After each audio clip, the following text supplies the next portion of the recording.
Is anybody else getting annoyed with Steve Kerr doing this entire documentary blatantly in Golden State Warriors clothes?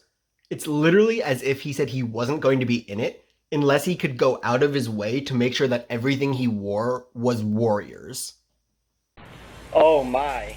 Oh my god, this is ridiculous. A Kobe Bryant patch autograph, number 4 of 10. How's it going, everybody? And welcome back to my channel, Kobe Cards. The Last Dance episodes 3 and 4 aired this past Sunday, and we are here to talk about those two episodes. Episode 4 in particular for this video. If you want to start from the beginning of the series, click the link I'm putting in the video and we'll leave in the description to watch parts 1, 2, and 3 first to catch up. The context is, we're reviewing The Last Dance from the perspective of a Lakers fan and a Kobe fan. The topics for today's video are 1. Rodman as a teammate, 2. Phil Jackson and the Triangle Offense, 3. Getting revenge on Detroit, and 4. There being no handshakes taking place after the 1991 Eastern Conference Finals. So first off, we're going to talk about Rodman as a teammate. We'll start by quoting Rodman himself, and these were quotes directly from him.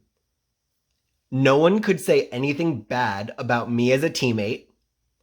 I'm not going to let my team down, Michael down, the city down. And would they still win a championship without me? No, they don't do the things that I do." All right, reactions? I mean, what about Rodman when he just left the team mid-season to go to Vegas and didn't come back 48 hours later like he said he was going to? Actually, scratch that. Since when are players even allowed to leave their teams and go on vacations mid-season at all? Like, who does that? They said they gave Rodman a lot of rope, and, well, seriously, that rope was so long that one end of the rope must have been in Chicago while the other end of the rope was in Las Vegas, clearly. That's how long that rope was. Jordan talked about how he didn't even understand how someone like Rodman could drink every night and wake up the next morning totally fine at workouts and at practice. I mean, I wouldn't understand it either, honestly. They literally had him on film drinking, and they followed him to different nightclubs and throughout Vegas. They literally had to send a cameraman with him. It's like, all right, so we're filming this documentary. We've got 3 men in the film crew. Oh, wait, it looks like Dennis Rodman is on a plane to Vegas. All right, one of us 3 now has to go to Vegas. Then there was his girlfriend at the time, Carmen Electra, who was like, yeah, he's a full-time job. But she didn't even know what his schedule was. She wasn't helping him at all. And it almost makes me wonder if she was a good or bad influence on him during that time. How could a girlfriend of a professional athlete not even realize that there's literal Chicago Bulls NBA games on television? Like, how could she be that clueless? Oh, yeah, it's January and it's February. Like, you don't play basketball during these months, right? Rodman says he works hard, parties hard. But if you ask me, he does it in the wrong order. You party hard when the job is finished, like in the off season or after you win a championship or something like that. I'm going to reference one of my favorite Kobe quotes, which was in a prior video of mine, but it was after the Lakers won 2 games in the NBA Finals against Orlando. And he was being interviewed and was asked, like, why are you not smiling? And he said, job's not finished. Job finished? I don't think so. And I would have liked to see that mentality a little bit more with Rodman. I will say that Rodman did have skills beyond compare.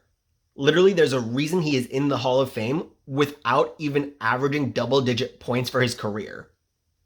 But I think it's possible that he could have worked harder.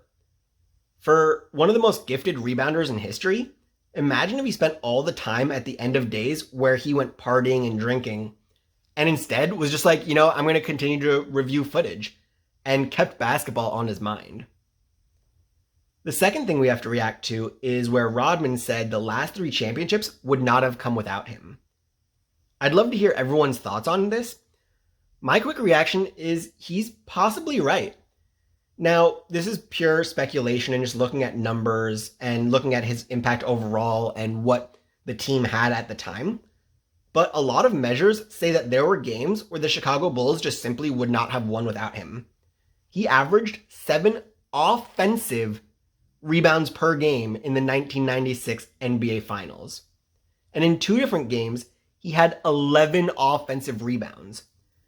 Offensive rebounds. These are entirely extra possessions that he created. And the 2 games where he had 11 offensive rebounds were the 2 closest games they had in the finals. A win by 4 and a win by 12.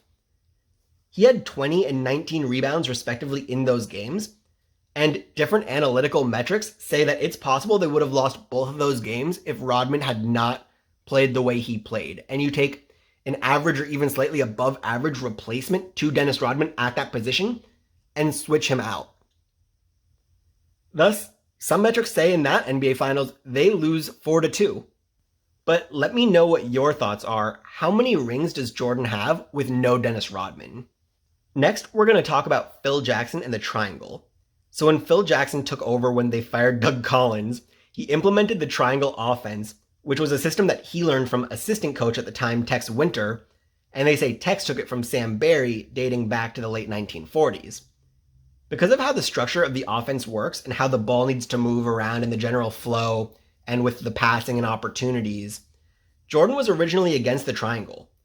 He said that he wasn't on board because it felt like Phil was trying to take the ball out of Jordan's hands, where the prior coach, Doug Collins, was trying to make sure that the ball was always in his hands. In a way, it's true, but in general, the triangle offense is a better way of getting everyone on the floor more involved, and every single player gets into the rhythm of the game. Every single player is making sure that they're passing, they're rotating, they're cutting in very specific ways, and therefore, every single motion on the floor, you need to be heavily involved in every step of the offense and its ultimate success. Now, keep in mind, both Kobe Bryant and Michael Jordan played using the triangle offense.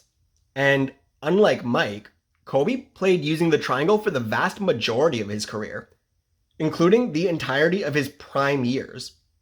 Given Kobe played in an offensive system that was balanced, and very much not so just put the ball in Kobe's hands and let him take over, could you imagine what Kobe's points per game totals would have been in a world where Kobe played in maybe today's NBA, which is all about playing fast, speeding up the tempo, a lot of three-point shooting, iso ball, and all of that? Kobe was a scoring champion, and he didn't need to play iso ball to get that. If Kobe or Jordan were playing in their prime in today's NBA, oh, good heavens, they'd be averaging 40 to 45 points per game, easy. Maybe more for Kobe, especially if they just removed the triangle from any of their strategies. We all know what happens when you throw everything out the window and let someone like Kobe say, "Let me win this game for you." That's 55 points in one half and 81 points in a game, Kobe. We did get to see glimpses of what happens when Kobe says, "F everything and let me just go to work." But imagine if Kobe spent 12 years saying F the triangle, or had a coach who just wanted to put the ball in his hands and say consistently, "Just go to work." And Kobe would have gone to work every single night. And had that been the case, he could probably be the number 1 scoring leader of all time instead of number 4 on the list right now. Now we're going to go into the revenge on the Detroit Pistons, as well as the no handshakes occurring after this series. In the last episode, we talked about Jordan and the Bulls being a little bit whiny and not manning up and being tough against Detroit. Jordan spent some time in the gym, bulked up, got tougher, and the Bulls in general started playing with a mindset that they weren't going to get bullied. They showed a clip of Jordan telling Horace Grant not to let Detroit see that he was pissed after getting hit hard, and the entire team needed to buy into that. In Game 4 of the 1991 Eastern Conference Finals that year, they showed a clip of Rodman just completely throwing Scottie Pippen to the ground in full force. And Scottie's reaction, or rather lack of reaction, finally showed that the Bulls were tough enough to not let Detroit get under their skins. Again, as I mentioned in my last video, only you can let someone get under your skin. By showing Detroit that they weren't getting fazed anymore by their bullying or tactics, Detroit knew that it was over. They couldn't impose their will against Chicago anymore. Do you know what Scottie Pippen sitting on the ground, completely unfazed by Rodman throwing him down, reminds me of? Kobe Bryant not flinching against Matt Barnes. And he fakes the ball. I mean, somebody in a...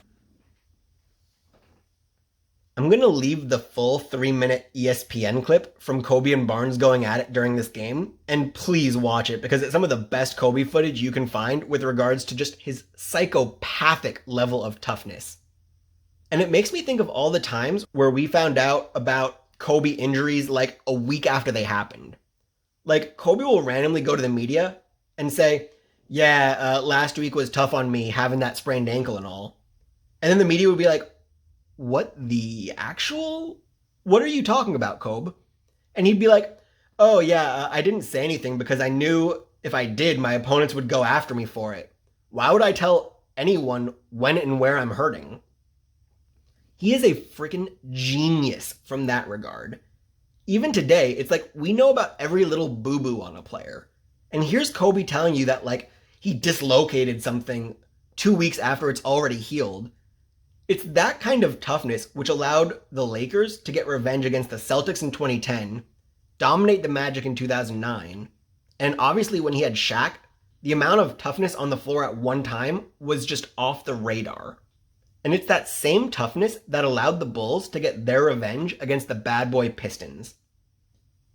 And they frustrated the Pistons so much that they refused to shake the hands of any of the Bulls players as the entire Pistons bench with 7.9 seconds left in Game 4 as they're being swept. Lambeer, Thomas, Rodman, they all walked off the floor. Jordan called Isaiah Thomas an a-hole. And here's where I guess I have to take my stance, but I agree. Here's a situation where I'm siding with Jordan 100%. For a million reasons and more, the Pistons were losers. And sometimes it sucks. Sometimes it really, really sucks. But it's about sportsmanship. It's as simple as that. You could hate the other team, you could think they're playing the game wrong, whatever it may be.